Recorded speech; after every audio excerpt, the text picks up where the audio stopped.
Guys and gals, just a quick reminder before you watch this video, do not forget to subscribe for more content such as this, and if you do so, please click the little bell symbol right next to the subscribe button. You'll get notifications on your phone, on your tablet, and on your laptop for when you can get more content from this beautiful face once more. Hello everyone, David here with a new tech-related review. It's for something that is becoming part of the content creation family. It's one of the new upgrades I'm bringing to my whole setup, and it's about time. I had a couple of little complications I've come to run into with my current microphone that I'm using right now to record the audio for my videos, which is in no way, shape, or form a bad use of a microphone. In fact, if you're on a budget, I highly recommend the Blue Snowball Ice microphone that I'm currently using right now. But as you can tell from the box in front of me, I am upgrading to a much more pro-grade microphone that I'm adding to my whole setup here. And with that is going to be the Samson GTrack USB microphone. Here's the box. You can see the microphone right there with the little Samsung logos at the top. At the top, it just says Samson GTrack Pro USB professional grade microphone. There's quite an awful lot of bit of dirt right there, but this was probably the neatest packaging that they actually had. The other one was really spider wrapped to no end, that it was actually warping the sides of the box. I was like, ugh, okay, I'd rather take the dirty one because at least the box looks complete. On the side, the microphone being used with a laptop. On the back, a different form of an example for the use of the microphone, as well as a little sneak peek at the user interface, or at least a little software that comes with the microphone when you hook it up to your PC. And then on the side, just a breakdown of all the different features we're going to tackle here in this review. And that really about does it. Obviously nothing there at the bottom, but showing off the box has brought to my attention something that I kind of already knew about or needed to reiterate. Box is heavy as fuck. It really is. So we just kind of take this up top. I'll just fold this sticker in right there. I'll lay it on its side so that we can kind of pour everything out here. So flaps kind of open up at the very top in all four directions. Jesus. And then it looks like on the inside we got a brown box, so I guess we could do this.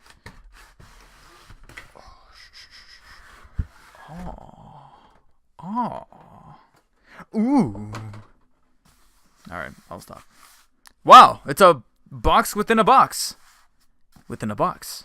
I might not even be exaggerating, actually. So we got the brown box here, and now all we gotta do is just remove these, because it... Okay, no, that's the quick start guide. Okay, I seriously thought there was going to be another box inside of this box that was inside of the other box. No, not the case. It looks like actually we're getting down to the actual nitty-gritty here. So, going here, got that. Reach inside, pull it out. So, inside of the box, you get a lot of cardboard. But more importantly is... Oh, God, I don't want to mess it up, so I can have it right here. Oh my God. Okay. Oh. Woo. That was a fucking disaster. We have the microphone feeling like a film school award that's given out to like the one movie that everyone thought was amazing. So. And the inside is a hefty looking booklet, which comes with all your quick start mumbo jumbo. We'll set that to the side for the time being. As well as, what else do we got here? We got our Samsung online product registration. Register your device online. Especially if purchased outside of the US. So that's handy for all of you international users. Sorry if I bumped the mic there. Mode 2, here's where you download. Here's your free Mode 2 audio software. Visit mode2.com/Samson to download your free copy now. Audiodesk delivers everything you need to record, mix, and master. I'm obviously not going to... Well, actually, you know what? Fuck it. Maybe if I have some free time, I might delve into that. But for the time being, let's just set all of this cardboard to the side. Oh, no, they got the bubble wrap. They might have got me. Oh, Jesus. All right. So we'll do that. And let's see what we got in all these bubble wrappings. So the first one is probably going to be the mandatory USB cable. Might be completely wrong. Nope, I'm right. It's the USB cable. Ideally, similar cable as the one that you see right here leading into my blue snowball microphone. And yes, I am wearing my PlayStation 4 Spider-Man shirt, which I'm really digging so far. Over here, interesting. You got a little, kind of looking like a little mount you can use on a boom stand or a boom scissor arm like the one you see before you, but I'm gonna have to experiment a little more with this right here because it's looking a little different than what I'm normally used to seeing in a little arm or mount for a microphone. So maybe once I analyze the microphone a little better, as well as the bass, I'll kind of have an idea of what we're dealing with, which we shall do right now. So there's some tape at the bottom, and then oh Jesus Christ, we got more cardboard. And there you have the Samson GTrack Pro microphone, looking immensely awesome. Loving the construction quality. And let's see if I can do with it what I was hoping I could do with it. Okay, come on. Yes. Awesome. You can remove it. Good. And then down here. Okay, now it's starting to make sense. There we go. So yes, we can remove it from the base, which I remember reading somewhere that the base is detachable. So here you have the microphone. Great construction quality. I'll break it down more in the actual review, but construction quality, nice, very hefty, very durable. I feel like this could be a legitimate murder weapon. And overall, the actual construction of the top piece here that's going to absorb your sound feels top notch. And I kind of knew this ahead of time. It's just that it's just seeing it here in person. It's just a whole different story. Moving on to the bass, really hefty. And weighty, which is supposed to be because the bottom is supposed to be where all your weight's supposed to be.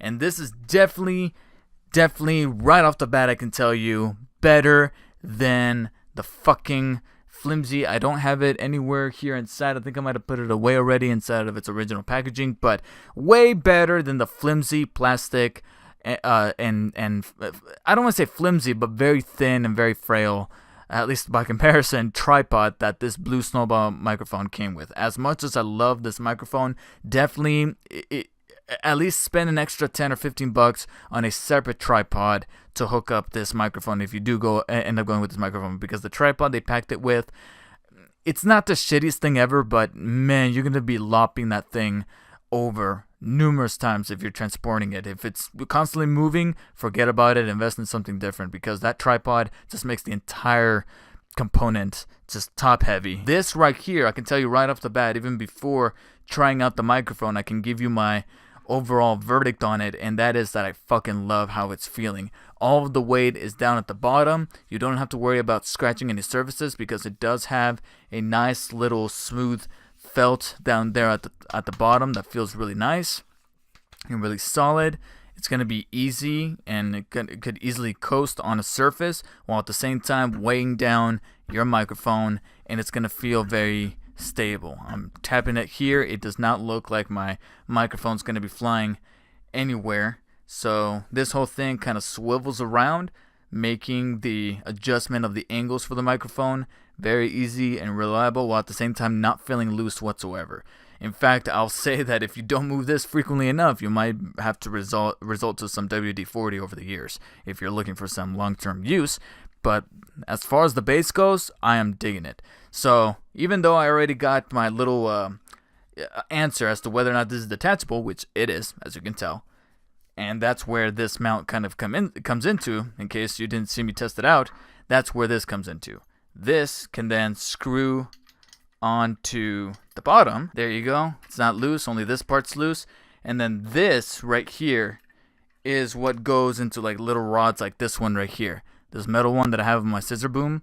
Oh, yep, you know what I mean. But this little middle part right here, removing the little piece of plastic that's attached to the snowball, that's where this will then go, or screwed right in, and be able to be stood like this.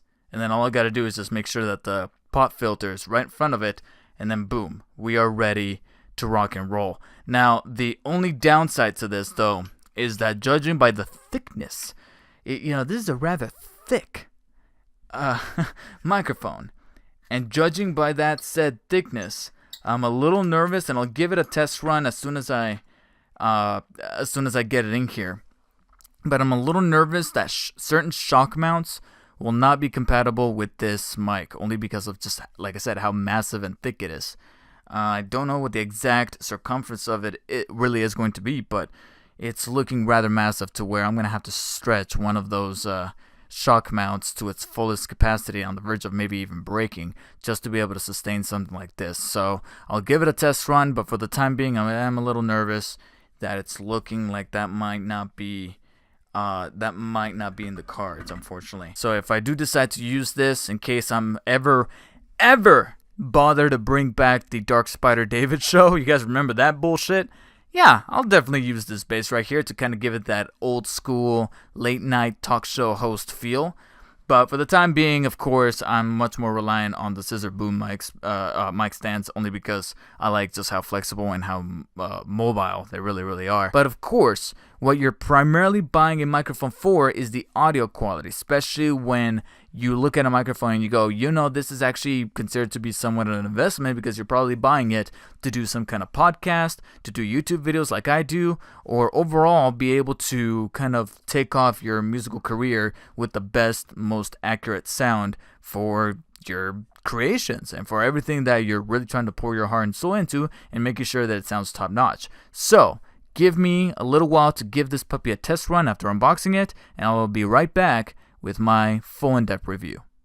Alright guys, so I got the Samson USB GTrack Pro microphone now hooked up to my boom mic with a little adapter that it came with. It's also got the pop filter right in front of it, and of course the very rather lengthy USB cable attached to my computer right now, currently recording on Audacity. And that's the software that I'm using right now to record this audio that is now seeping through, and this is actually the quality that you would expect from the Samson GTrack, as opposed to what you were hearing towards in the first half of this video, where I was using the Blue Snowball Yeti. I'm sorry, it's not the Yeti, the Blue Snowball Ice microphone, which was doing pretty good up until this point. Now, after giving this bad boy a try, not only with some samples that I recorded off camera, but also even with a gameplay footage video that I recorded, I can honestly say, yes, the sound quality is a little higher in terms of actual sound quality that's kind of seeping through. There's a little bit more bass. It just feels a little bit more boomish,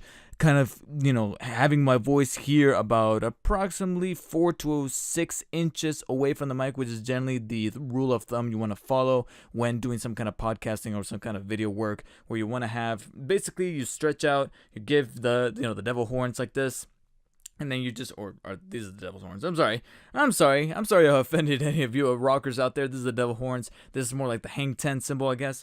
That's what you want to really do between the chin and then the mic, whether you're the mouth and the mic. And of course, there's a inch in separation, only because of the pop filter being here. And this is exactly what you would kind of expect. If I kind of back away, you'll notice that, yes, I start to drift off, but it's still capturing a decent amount of my sound quality, especially since this is what you were bound to expect if I was not using a boom mic whatsoever, and I was going to the much more traditional style of recording that I used to do, where I would have like a set of boxes right here, kind of holding up the entire microphone, as I used to do with my Blue Snowball, and that's why it was kind of my voice was a little distant. Here with a boom mic or a scissor arm boom stand for a microphone, that's often what's recommended for situations such as this, and you can tell that working in tangent with the Samson mic, it's definitely paying off. Now, in terms of how to really make sure you're getting the best quality, again, follow that rule of thumb of this right here, but also just kind of play with the settings that this microphone does come with, which I'm about to really demonstrate right now. However, in order to do so, I kind of need to fidget here by removing the pop filter out of the way. So now if I make any kind of popping noises, you might get something a little less filtered and more, really peaky. So I apologize for that.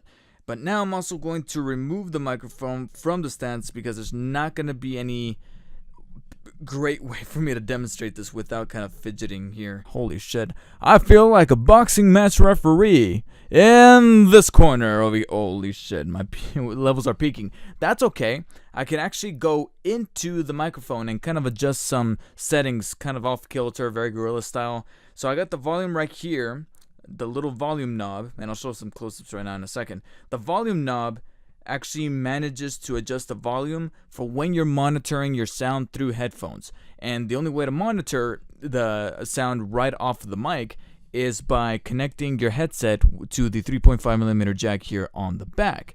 And then, of course, switching the switch here at the very, very top on to on for mic monitoring.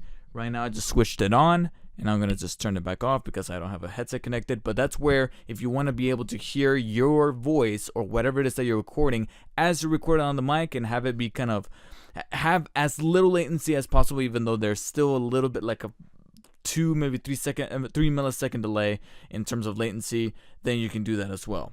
And the volume knob at the front is exactly what controls the volume that you hear in your headset. At the very, very top is a knob that controls the mic's input volume level. So if you're hearing my voice right now, I'm about to adjust the mic, and right off the bat right here, you can tell that my voice is getting ridiculously loud, that I'm definitely peaking in the red levels. So I'm going to, and I'm not even that close to the mic. You can see right there, I'm about 6 inches away from the mic, and it is peaking like a motherfucker. So I'm going to take that knob, rotate it further down, and now you can see that my voice is still at the same volume that it was before, but the actual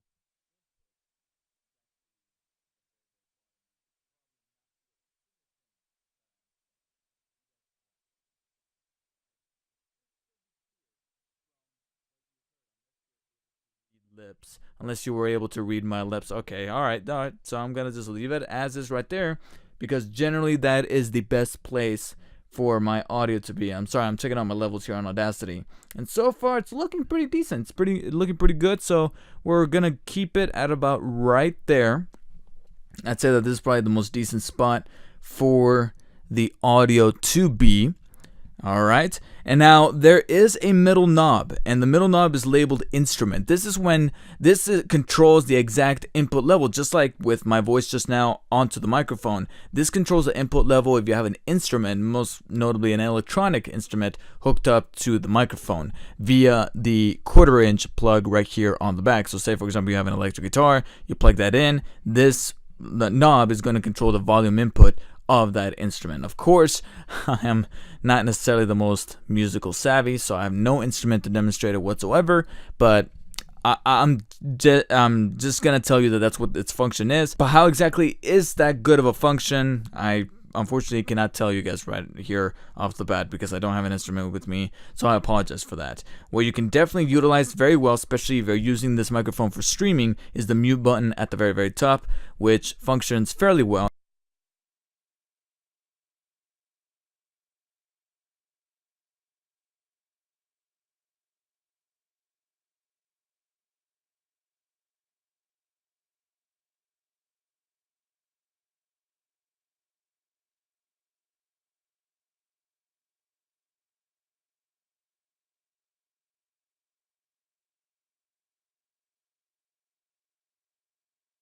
Alright, now the sound is back, and hopefully none of you guys were able to read my lips there. Otherwise, I would definitely be in trouble. Alright, moving on to further functions of the... I'm sorry, I'm just testing out the microphone, just making sure that peak levels are good. And actually, I think there might just be a little bit high, so let me adjust it very well. Alright, so I already covered the majority of the things that were inside of the box, and I also covered the overall basic functions of the mic. Now on to the more special features that Samson decided to throw in with the GTrack Pro microphone. For one are the 2 switches at the front facing part of the mic that have the Samson logo. The one on the right has a switch with only 2 options. There's the mono option and the 2-track option. Now, to be brutally honest, I feel like the labeling on these were switched, because the mono switch, unless I'm completely missing something here, and maybe you need to toggle the settings on the software that you're using, maybe I need to fuck around a little bit with Audacity here, but the mono option is the one that's actually recording on not necessarily 2 tracks, but in stereo. It's not exactly mono, but it's recording in stereo. You're actually able to hear sound from both sides of the speakers or both sides of the headset if you're watching this with a headset. If I switch to 2-track, notice what happens.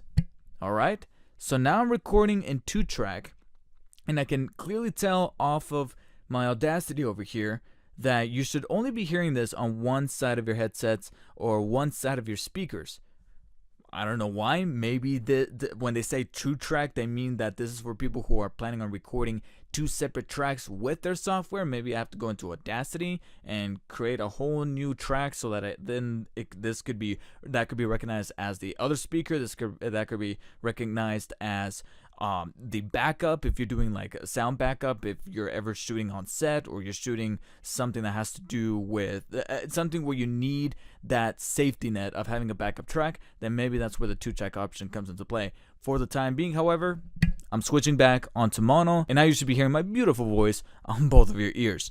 Moving on to what I consider to be the more vital special feature of the mic, and also the main reason for why I'm holding it in my hand as opposed to just resting it on the scissor boom stand, is the 3 pattern configurations they threw in with the Samson. What it's actually on right now, and I just spit on my mic, Jesus Christ. Rule number 1, do not spit on your mic, hence the pop filter. And also, every time you do reach peak levels, there is, and let me see right here, so I can get close to the mic so you can still hear me. There's the little green light right there that lets you know that you are live and connected to a device, most notably a computer. When I do peak, you'll notice the light shine red, so that'll give you a little notification that you are peaking, so that's pretty nifty.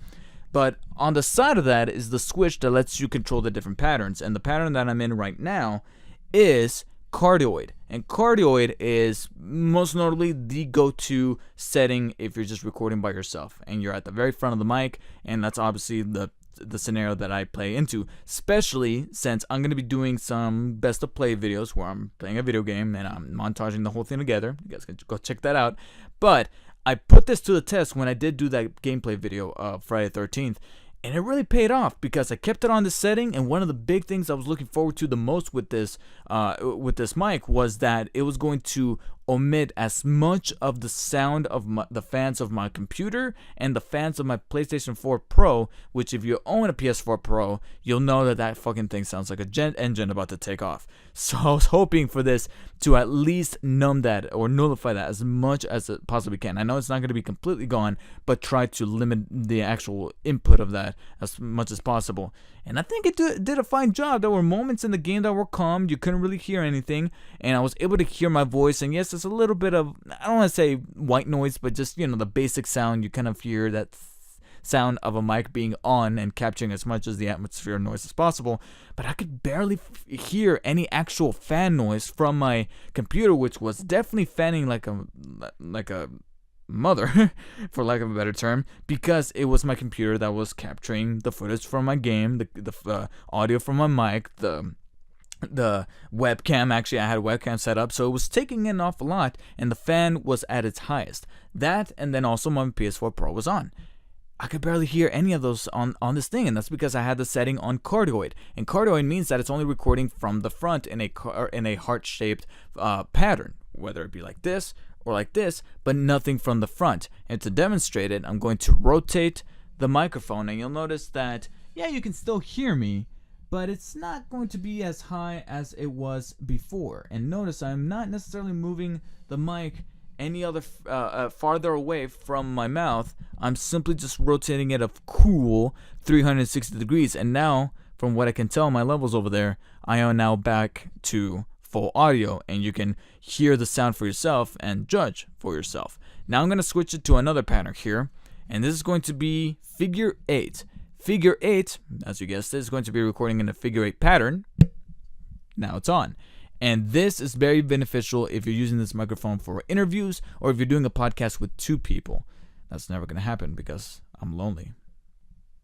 Anyways, I am now going to demonstrate by rotating the mic once more. Only this time you'll notice that I'm going to be on, I'm going to go away, going to come back, and then go away again. And that's because the sound is being recorded from the front and the back, but not the sides. So you can hear my voice at full volume I'm going to be rotating it now, rotating it now, rotating it now, kind of going away, still audible, but not 100% as it was before. Now it's back probably to about 100% because we are now recording on the back of the mic. And now, still at the same volume, still at the same distance from my mouth, but slightly faint, just a little bit. And now we are back to 100% from the recording of the front. And if it didn't give it away already, the third and final feature here is, or the final pattern is omnidirectional. And omnidirectional, of course, omni means overall or all in Saskatchewan. I'm making that up.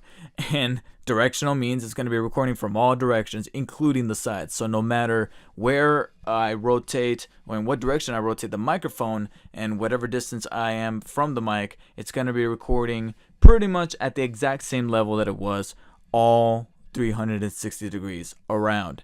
And there I am, back to the front, and that's the overall quality you would expect from the features of the Samson GTrack microphone. Oh, and if you were thinking about getting a shock mount, definitely do your research and measurements, because holy shit, this guy, he's thick.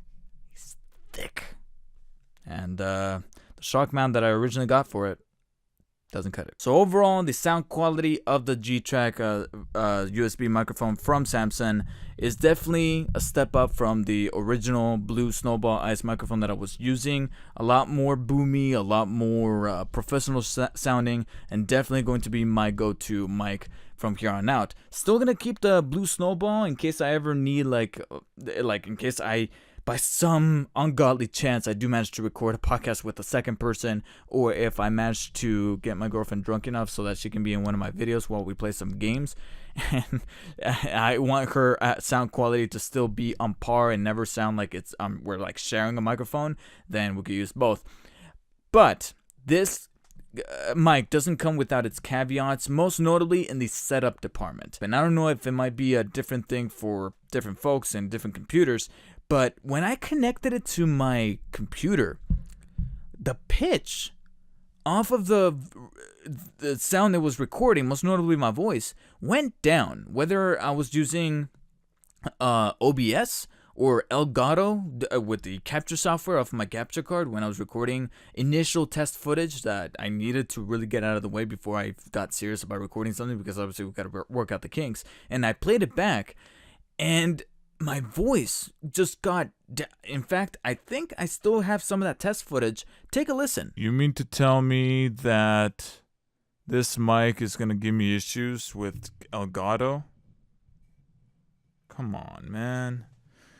Come on, guys. Don't do this to me. Please don't do this to me. Yeah, that's precisely what I heard right off the bat when I, recorded it for the first time. I just plugged it in, had the computer recognize the Samson, and then played it back. And I'm like, why is this happening? The only piece of software this was not happening with was Audacity, strangely enough. But Elgato, OBS, and of course I needed to work with Elgato because this is my capture software when I'm playing games. It needs to work. The sound pitch needs to be accurate. That and also lined up with the video that you're watching, and that was not happening. And I was starting to get worried, but the one thing that managed to fix it, and so if you guys are planning on getting this microphone, or you do own this microphone and you're probably looking for some videos to kind of work this fix out, I'll probably make a separate video to kind of detail how to fix that, but you need a workaround that in case that happens. If you were planning on getting this mic, then you need to be warned that there might be a slight compatibility issue where you plug it in, it'll recognize the mic, it'll install the drivers, but when you boot it up in Elgato or OBS, from what I can tell, it's most notably with capture software, because Audacity, right off the bat, it worked. And I noticed I'm saying right off the bat an awful lot in this review. I'm sorry, I really apologize. But instantly it was able to record at the right pitch, at the right level, everything with Audacity. With Elgato and OBS, it was having some issues with the pitch where my voice just sounded way deeper than it needed to be, and it needed to be fixed. And I'll show that fix in a separate video because I just feel like it works best if I do it off the screen capture, and that works best instead of trying to do it off here. It's just going to be too much. But anyways, the Samson mic with the quality of construction for the mic itself, which is really well built. I think if I had a couple of nitpicks, it would be that maybe a few knobs here at the front or the mute button feel just a little mushy, a little wobbly, and I thought that it was just the display model we had at work, but actually the knobs themselves are a little loose, so that could have used a little bit of work, but at least I'm glad to see that the actual hardware inside of the mic and then the actual metal construction housing the mic and protecting the components inside of the microphone are actually really well constructed and good enough that this feels comfortable in my hand, and also at the same time it's recording really great quality boomy audio that sounds very professional. That sounds like something that you would hear in a legit NPR type of podcast. And so now from here on out, whenever I record audio for my videos or for my gameplay footage or anything like that, I know that I'm getting the most reliant sound. It's just a matter of taking into consideration all these patterns and all these different options that Samson threw in, not only with the mic itself, but also the way it's kind of working with your software that you need to really take note of so that you can get the best possible experience. So there's a little bit of a learning curve, I guess you could say, with the Samson mic, but once you get adjusted to it, and once you work out the kinks and you run a couple of tests, because trust me, I had to run an awful lot of tests. I initially wanted to get my gameplay footage recorded one night, and I had to wait until the following morning or the following afternoon because I was working off the kinks. I was working out the right bit rates and which pattern works best with my current setup, and then of course that little pitch issue. Once you get that out of the way, this instantly becomes my favorite microphone to use. So for that, I'm going to be giving the Samson GTrack USB Pro microphone a very high 8 out of 10, only because it was a little difficult to access at first, but once I worked out the kinks, this is definitely a top-notch microphone that right now is actually very much well worth the money. I think when it first came out, it was like $150, and I think that was a little pricey. It wasn't ridiculous, but it was a decent chunk of money to invest into a microphone. Now, I'm pretty sure that if you go to Best Buy or even Amazon, I think you'll find some good deals on it where it goes down to even $130, $120. Actually, right now you might find it at Best Buy for $100, and that's only because I've been noticing the price tag that says right there $100. So for $100, I'd say that, you know, just double the price of the Blue Snowball microphone, and you end up with one of the best mics in the market, probably even cheaper than a Yeti. So definitely recommendable. So thank you guys so much for watching. Please tell me in the comments below if you guys like this review. Will you be looking to getting the Samson GTrack microphone, especially if you're thinking about getting into podcasting, thinking about getting into making videos for YouTube, whether it be reviews such as this or gameplay footage? This is definitely one to really consider and putting aside some money for it, because again, as soon as you work out those initial little setup issues or setup kinks to kind of get a feel for the microphone, you're gonna end up loving it, or at least really liking it. Make sure to like and share this video to show your support, and of course subscribe for more reviews coming very soon, now featuring the Samson mic. And of course, do not forget to follow me on social media platforms, including Twitter and Instagram at DarkSpiderDavid. And of course, subscribe to this channel. I would really appreciate it, guys. See you guys later. The Peter Parker that we know and love was still there. There was never a point where I hated him. I actually enjoyed watching him on screen. Multiple times, he actually did manage to make me laugh with a couple of the quips. Like I said, I felt like he was quipping a little too much, where his hit and miss ratio was a little higher than past Spider-Men that I have watched, both in live action and cartoon. Ah! Nice move, Webhead. Now you know what a wrecking ball feels like. If I wanted to ride the tilt-a-whirl, I'd have gone to Coney Island.